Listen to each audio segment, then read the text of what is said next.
encore sur comment bien localiser la truite sur un lac. Hier, je parlais un peu des pointes rocheuses, les arbres sur le bord, c'est vraiment des bons endroits, mais aussi un endroit qui est vraiment là, très bon. Puis souvent, c'est là que la grosse truite ça tient. Quand vous voyez ça, des arbres submergés, les truites adorent se cacher là. Je vais vous montrer. Vous pouvez voir, regardez, plein d'arbres qui sortent un peu à la surface. Fait que tu essaies tout le temps de longer ces endroits-là. Si tu veux, tu peux essayer de caster, de lancer un peu au travers de tout ça. Mais ça demande vraiment beaucoup de finesse. Fait que t'es mieux d'essayer de longer. Puis ce qui est vraiment bien important, c'est quand tu attrapes un poisson sur le bord des arbres de même, c'est essayer de, aussitôt que tu l'as, t'essaies de te clairer vraiment des arbres parce que j'ai perdu tellement de poissons comme ça. Juste le poisson juste s'entoure autour d'un arbre puis c'est fini. La ligne à casse. Fait que c'est vraiment des bons endroits, c'est des hotspots vraiment. Tu focuses sur ces endroits-là, pointe rocheuse, arbre submergé, c'est vraiment des bons coins pour la pêche. Puis la truite, elle adore ça. C'est comme un peu en ruisseau, tu sais, les truites, ça tiennent en dessous des arbres. La truite, ça cache un peu. Puis c'est les endroits où la grosse truite adore parce que elle va aller se cacher. C'est vraiment des places où elle se sent vraiment safe.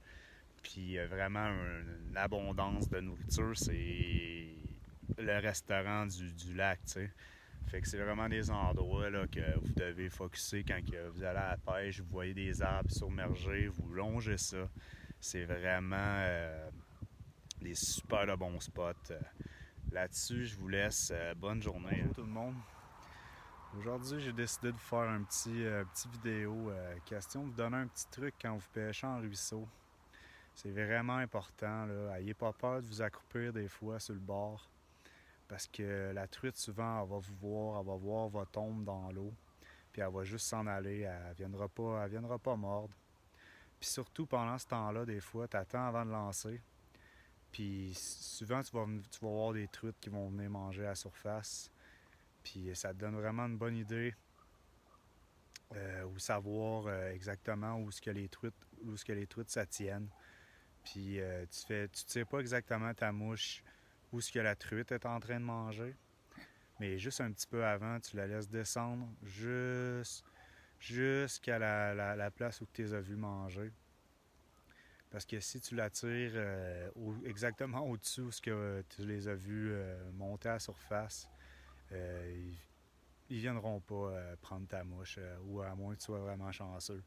Fait que c'est vraiment important. Faut pas que tu aies peur de t'accroupir des fois. Souvent, je me penche quand c'est des journées vraiment ensoleillées. C'est vraiment bon. Tu te penches un peu dans broussailles vraiment.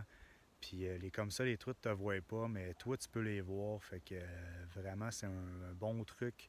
Avec ça, tu doubles vraiment tes prises dans la journée là, en te penchant et en faisant sûr que les truites te voient pas. Sur ça, les gars, bonne journée.